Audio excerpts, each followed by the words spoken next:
Om Shanti. Good morning. आज है 20 अगस्त 2025। साकार मुरली है। मुरली का सार है, मीठे बच्चे श्रीमत पर चल, सबको मुक्ति जीवन मुक्ति पाने का रास्ता बताओ। सारा दिन यही धंधा करते रहो। मीठे बच्चे श्रीमत पर चल, सबको मुक्ति जीवन मुक्ति पाने का रास्ता बताओ। श्रीमत माना एक भगवान का ही मत है, श्रेष्ठ मत। श्री माना श्रेष्ठ। मुक्ति किसको कहेंगे? मुक्ति धाम में जाना माना शांति धाम, जिसको परम धाम बोलते हैं। जीवन मुक्ति, जीवन मुक्ति क्या है? जीवन में रहते रहते भी मुक्त अवस्था में रहना, जो सतयुग में होता है, जिसको वैकुंठ भी कहा जाता है। तो सारा दिन यही धंधा करते रहो, यही काम करना है आपको। जीवन यापन के लिए तो करना भी है, लेकिन ये भी काम करना है। प्रश्न है, बाप ने कौन सी सूक्ष्म बातें सुनाई हैं जो बहुत समझने की है? बाप मना परमात्मा शिव, हम सब आत्माओं के पिता। कौन सी सूक्ष्म बातें सुनाई हैं जो बहुत समझने की है? उत्तर है, सतयुग अमरलोक है। वहाँ आत्मा एक चूल्हा बदल दूसरा लेती है, माना शरीर, लेकिन मृत्यु का नाम नहीं।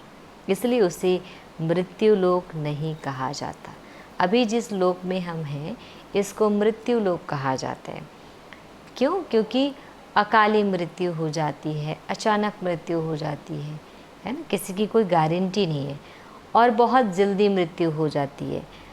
और सतयुग को अमर लोग इसलिए कहा जाते हैं क्योंकि वहाँ पर मृत्यु शब्द, मृत्यु माना ये जो शब्द है, ये दुखदायी है, तकलीफ़ देने वाली है ना, बिछुड़ने वाला है। लेकिन अमर लोक में, सतयुग में क्या होता है, वहाँ पर चोला बदलना, माना जैसे कपड़े हम चेंज करते हैं ना, वैसे। अब मान के चलो आपके पास नए कपड़े आ गए, तो पुराना का मोह नहीं रहेगा, नए पहनने की खुशी होगी। बस उसी प्रकार ही हम वहाँ पर शरीर को भी क्या करेंगे, इस तरीके से कॉस्ट्यूम को देवी देवताएं चेंज करते हैं। सेकेंड पॉइंट है, शिव बाबा की बेहद रचना है, ब्रह्मा की रचना। इस समय सिर्फ तुम ब्राह्मण हो। माना परमात्मा ज्ञान से हम बच्चों की आंखें खोलते हैं, है ना। ब्रह्मा बाबा के द्वारा हमें अडॉप्ट करते हैं। मुख वंशावली, मुख के वंश हैं हम लोग, मुख से अडॉप्ट किया हो। जैसे बच्चों को भी अडॉप्ट करते हैं ना, वैसी। तो ब्रह्मा की रचना इस समय सिर्फ तुम ब्राह्मण हो। त्रिमूर्ति शिव कहेंगे, त्रिमूर्ति ब्रह्मा नहीं। त्रिमूर्ति शिव को कहा जाता है क्योंकि तीनों ही देवताओं को, ब्रह्मा, विष्णु और शंकर जी की रचना करने वाले परमात्मा शिव हैं। इन सब के फादर भी कौन है? निराकार परम पिता परमात्मा शिव। यह सब बहुत सूक्ष्म बातें बाप ने सुनाई हैं। ऐसी ऐसी बातों पर विचार कर बुद्धि के लिए स्वयं ही भोजन तैयार करना है, माना ज्ञान रूपी भोजन। ओम शांति। डिटेल है, त्रिमूर्ति शिव भगवान उवाच। ये जो ज्ञान है, ये जो वाणी हम सुन रहे हैं, ये किनका वचन है? स्वयं परम पिता परमात्मा शिव का। तो अब वो लोग त्रिमूर्ति ब्रह्मा कहते हैं, जो जिनको ज्ञान नहीं है ना, वो उनको ये कह देते हैं। तो बाप कहते हैं, त्रिमूर्ति शिव भगवान उवाच। त्रिमूर्ति ब्रह्मा भगवान उवाच नहीं कहते। तुम त्रिमूर्ति शिव भगवान उवाच कह सकते हो। वो लोग तो शिव शंकर कह मिला देते हैं, ये तो सीधा है। अब यहाँ पर हमें ये भी ज्ञान नहीं होता है कि शिव जी कौन है, शंकर जी कौन है। शिव परम पिता परमात्मा है, सभी देवों के देव, महादेव, सभी देवताओं से भी ऊपर, सभी देवताओं के पिता, मनुष्य से देवता बनाने वाले पिता, है ना। तो ये है शिव और शंकर, लेकिन लोग क्या कहते हैं, शिव शंकर। वैसे कई राज्यों में पिता का नाम आगे लिखा जाता है पुत्र के नाम से पहले, माना नाम के साथ लिखा जाता है ना। वैसे ही यहाँ पर शिव जी पिता है, शंकर जी पुत्र है। शिव है विनाशकारी, शंकर जी है कल्याणकारी, है ना। शिव जी को इसलिए निराकार दिखाया जाता है, भगवान कहा जाता है। शंकर जी को गृहस्थी दिखाया जाता है। शंकर जी अक्सर तपस्या में बैठे होते हैं और उनके आगे शिवलिंग रखा होता है, और शंकर जी के मुख से क्या निकलता है, ओम नमः शिवाय, माना मैं शिव को नमन करता हूँ, है ना। तो खुद को नमन थोड़ी ना करेंगे, अपने पिता को नमन करते हैं। अक्सर उनको ध्यान में ही दिखाया जाता है। इनका एक सिंबल है कि गृहस्थ परिवार में भी रहते हुए भी आप भगवान को याद कर सकते हैं। तो यह तो सीधा है। त्रिमूर्ति ब्रह्मा के बदले त्रिमूर्ति शिव भगवान वाज। मनुष्य तो कह देती शंकर आँख खोलते हैं तो विनाश हो जाता है, उनकी आंखें दिखाई जाती। ज्ञान का तीसरा नेत्र है।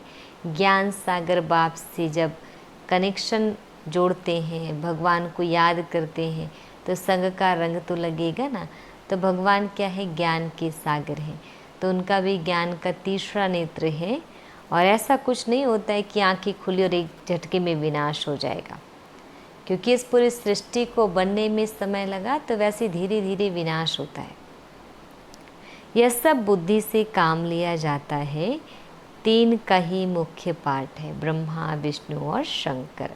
तो ब्रह्मा और विष्णु का तो बड़ा पार्ट है, क्योंकि ब्रह्मा के द्वारा भगवान नई दुनिया की सतयुग की रचना रचते हैं, और विष्णु जी के द्वारा उस दैवी दुनिया की पालना करवाते हैं। 84 जन्मों का है ना। इनका सबसे ज़्यादा रोल क्या है, 84 जन्म का। तो विष्णु का और प्रजापिता ब्रह्मा का अर्थ भी समझा है। पार्ट है इन तीन का। ब्रह्मा का तो नाम गाया हुआ है आदिदेव, जिसको एडम कहा। प्रजापिता का मंदिर भी है, ब्रह्मा का भी मंदिर है ना।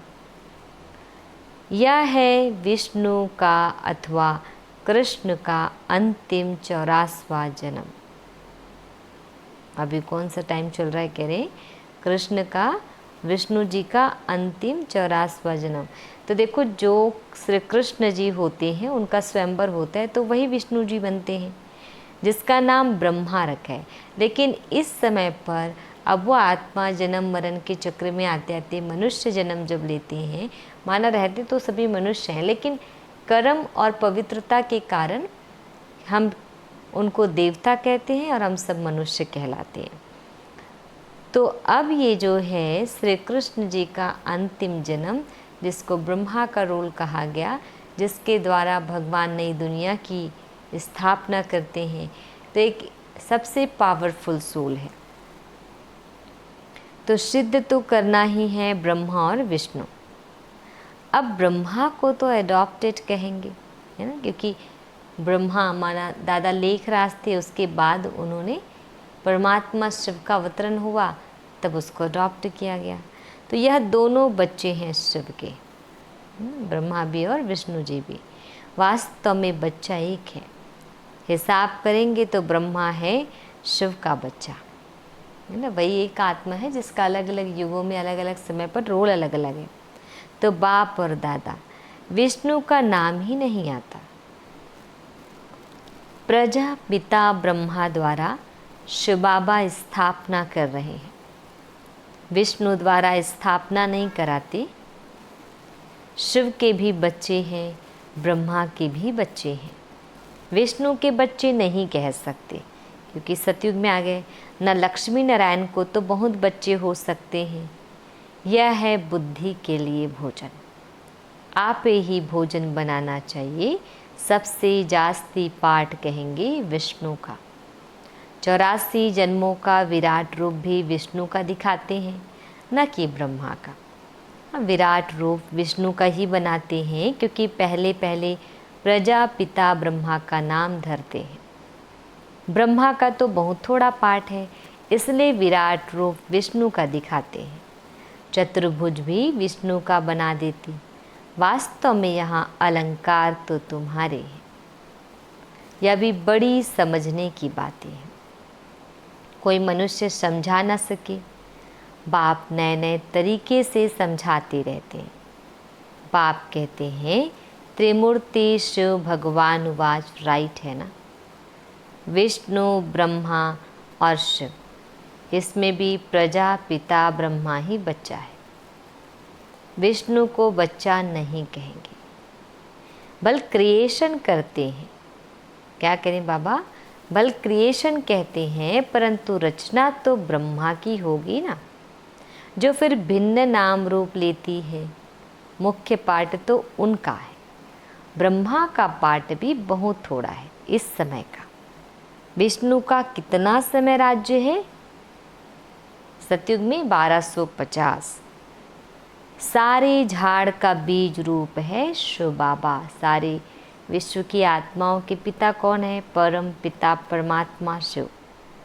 उनकी रचना को शालिग्राम कहेंगे। तो पूजा भी करते तो छोटा छोटा ऐसे बनाते हैं ना, शालिग्राम। ब्रह्मा की रचना को ब्राह्मण ब्राह्मणियाँ कहेंगे। अब जितनी शिव की रचना है उतनी ब्रह्मा की नहीं। शिव की रचना तो बहुत है। सभी आत्माएं उनकी औलाद है परमात्मा की। ब्रह्मा की रचना तो सिर्फ तुम ब्राह्मण ही बनते हो। हद में आ गए ना। शिव बाबा की है बेहद की रचना। सभी आत्माएं बेहद की आत्माओं का कल्याण करते हैं। ब्रह्मा द्वारा स्वर्ग की स्थापना करते हैं। तुम ब्राह्मण ही आकर स्वर्गवासी बनेंगे और तो कोई को स्वर्गवासी नहीं कहेंगे।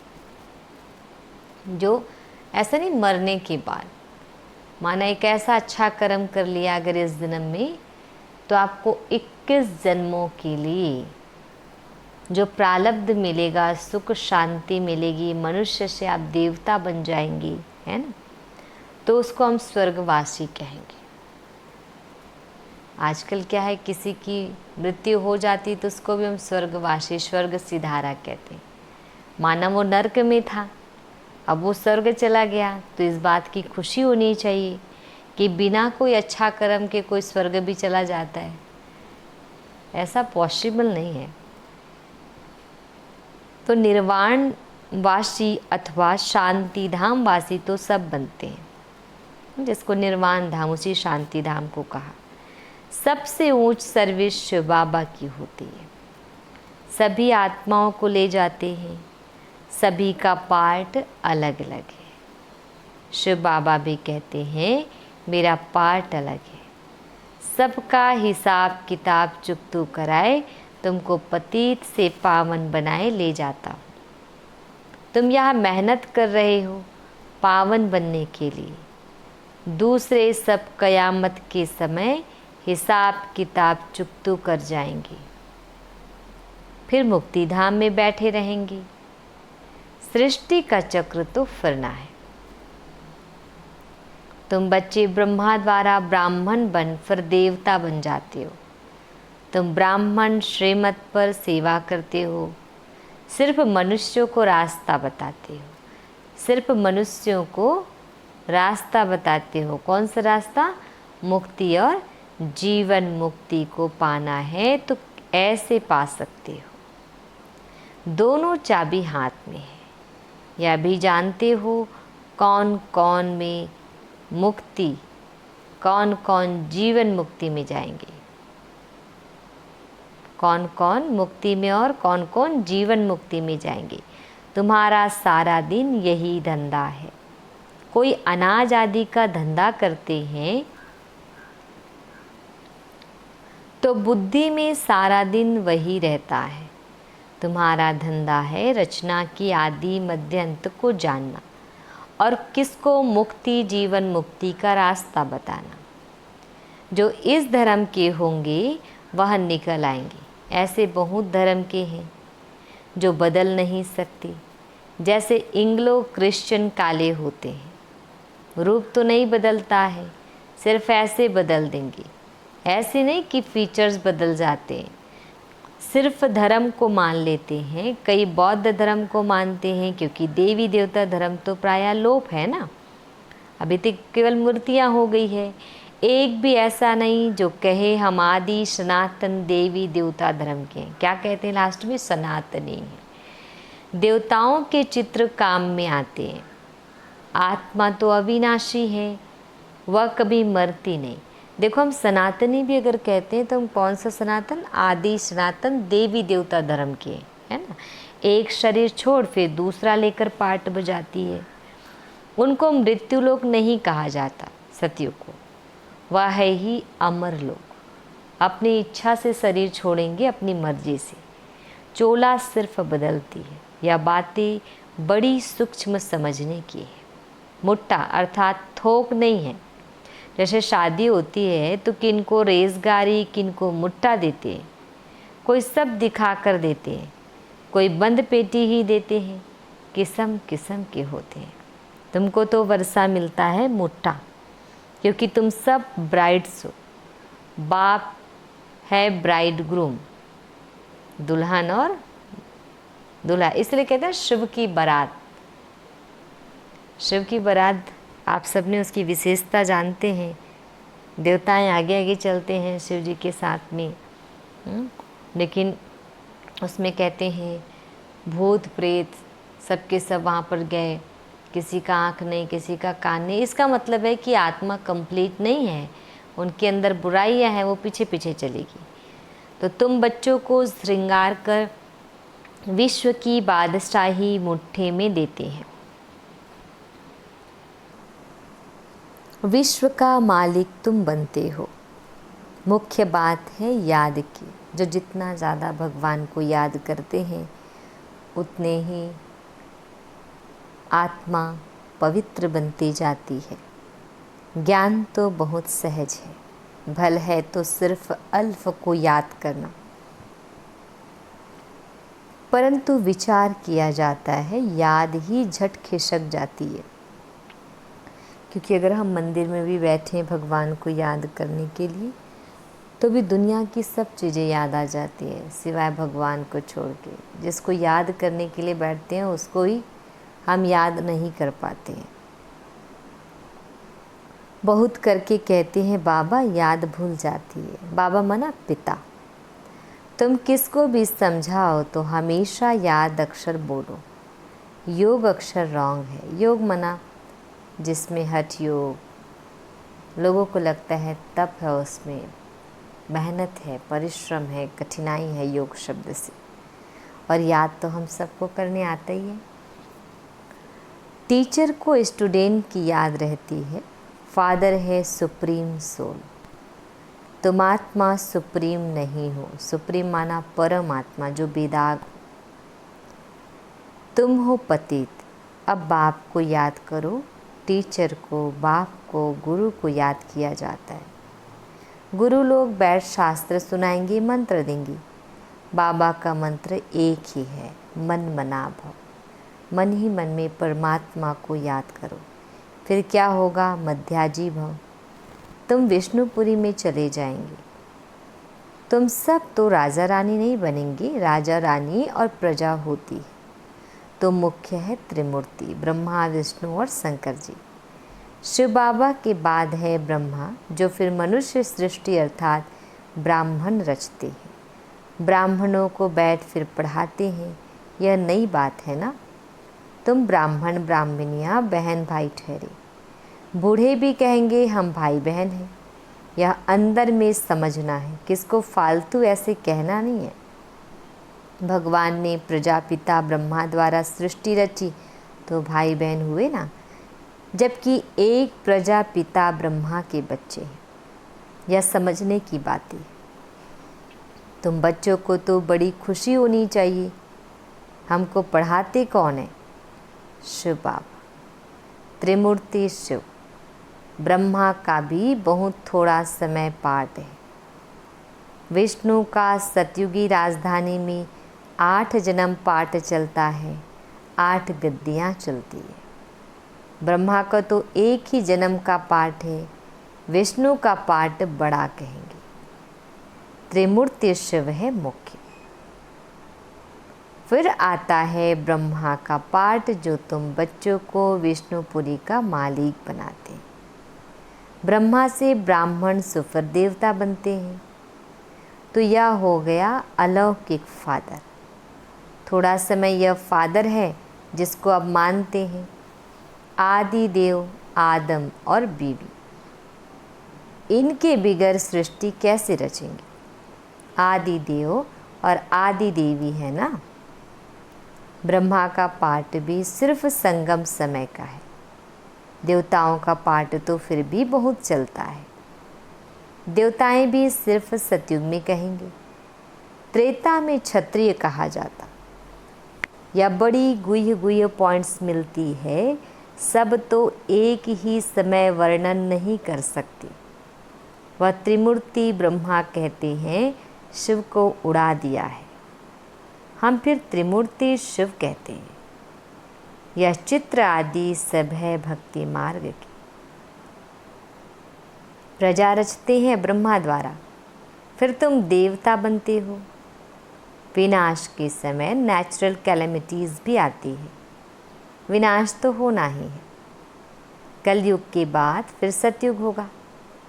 इतने सब शरीरों का विनाश तो होना ही है।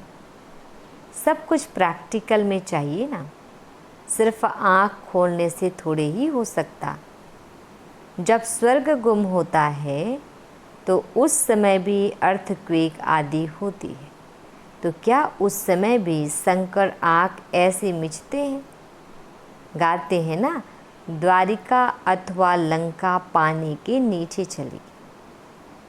अब बाप समझाते हैं, मैं आया हूँ पत्थर बुद्धियों को पारस बुद्धि बनाने। मनुष्य पुकारते हैं, हे पतित पावन आओ, आकर पावन दुनिया बनाओ। परंतु यह नहीं समझते हैं कि अभी कलयुग है, इसके बाद सतयुग आएगा। तुम बच्चों को खुशी में नाचना चाहिए। बैरिस्टर आदि इम्तिहान पास करते हैं तो अंदर में ख्याल करते हैं ना, हम पैसे कमाएंगे, फिर मकान बनाएंगे, यह करेंगे। तो तुम अभी सच्ची कमाई कर रहे हो। स्वर्ग में तुमको सब कुछ नया माल मिलेगा। ख्याल करो, सोमनाथ का मंदिर क्या था।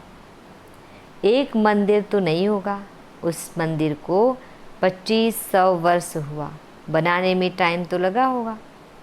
पूजा की होगी, उसके बाद फिर वह लूट कर ले गए। फौरन तो नहीं आए होंगे। बहुत मंदिर होंगे, पूजा के लिए बैठ मंदिर बनाए हैं। अभी तुम जानते हो, बाप को याद करते करते हम गोल्डन एज में चले जाएंगे। सतयुग में आत्मा पवित्र बन जाएगी। मेहनत करनी पड़ती है, मेहनत बिगर काम नहीं चलेगा। गाया भी जाता है, सेकंड में जीवन मुक्ति, परंतु ऐसे थोड़े ही मिल जाती है।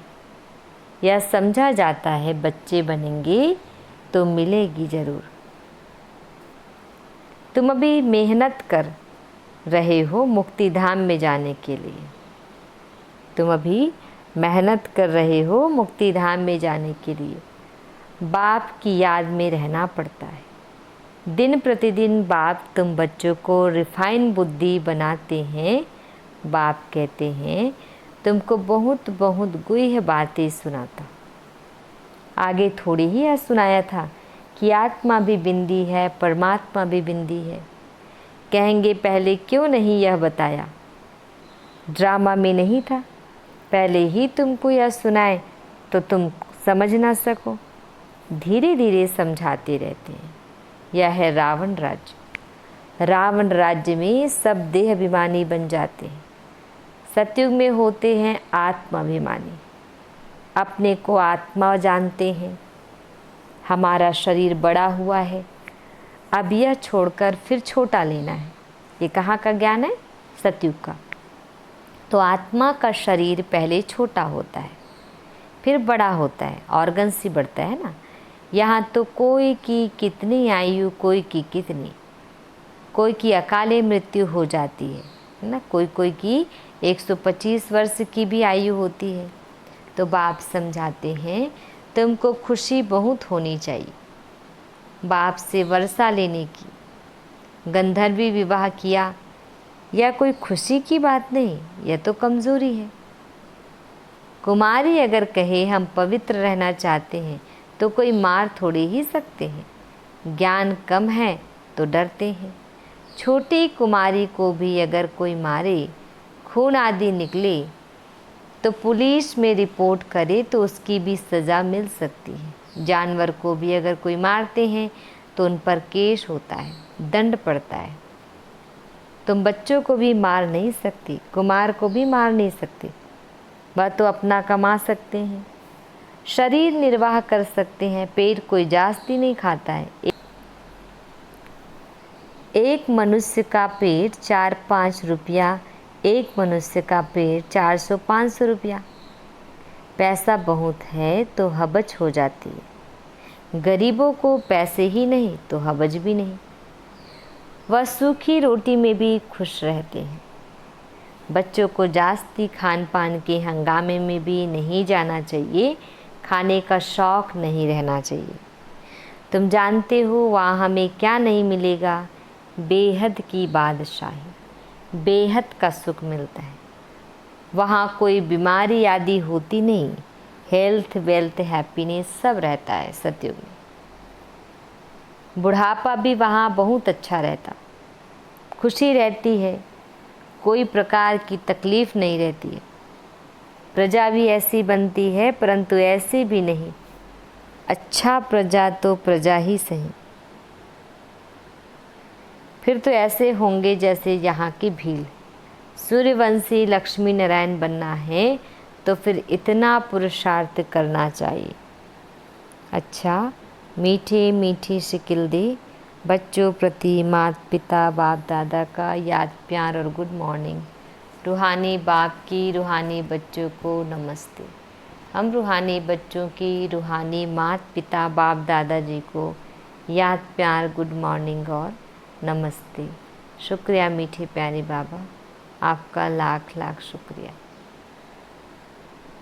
धारणा के लिए मुख्य सार है। फर्स्ट पॉइंट है, हम ब्रह्मा की नई रचना आपस में भाई बहन हैं। यह अंदर समझना है, किसी को कहने की दरकार नहीं। सदा इसी खुशी में रहना है कि हमें श्री बाबा पढ़ाते हैं। सेकंड पॉइंट, खान पान के हंगामे में जास्ती नहीं जाना है। हबज अर्थात लालच छोड़ बेहद बादशाही के सुखों को याद करना है। वरदान, अनेक प्रकार की प्रवृत्ति से निवृत्ति होने वाले नष्टो मोहा स्मृति स्वरूप भव। अनेक प्रकार की प्रवृत्ति से निवृत्त होने वाले नष्टो मोहा स्मृति स्वरूप भव। डिटेल है, स्व की प्रवृत्ति, दैवी परिवार की प्रवृत्ति, सेवा की प्रवृत्ति, हद के प्राप्तियों की प्रवृत्ति, इन सभी से नष्टो मोहा अर्थात न्यारा बनने के लिए बाप दादा के स्नेह रूप को सामने रख स्मृति स्वरूप बनो। स्मृति स्वरूप बनने से नष्टो मोहा स्वतः बन जाएंगी। प्रवृत्ति से निवृत्ति होना अर्थात मैंपन को समाप्त कर नष्टो मोहा बनना। ऐसे नष्टो मोहा बनने वाले बच्चे बहुत काल के पुरुषार्थ से बहुत काल के प्रारब्ध की प्राप्ति के अधिकारी बनेंगे। स्लोगन, कमल फूल समान न्यारे रहो तो प्रभु का प्यार मिलता रहेगा। कमल फूल समान न्यारे रहो तो प्रभु का प्यार मिलता रहेगा। अव्यक्त इशारे सहज योगी बनना है तो परमात्मा प्यार के अनुभवी बनो। डिटेल है, जो नंबर 1 परवाने हैं उनको स्वयं का अर्थात इस देहभान का दिन रात का भूख और प्यास का, अपने सुख के साधनों का, आराम का, किसी भी बात का आधार नहीं। वे सब प्रकार की देह की स्मृति से खोए हुए अर्थात निरंतर समा के लौ में लवलीन रहते हैं। जैसे समा ज्योति स्वरूप है, लाइट माइट रूप है, वैसे समा के समान स्वयं भी लाइट माइट रूप बन जाते। अच्छा, ओम शांति।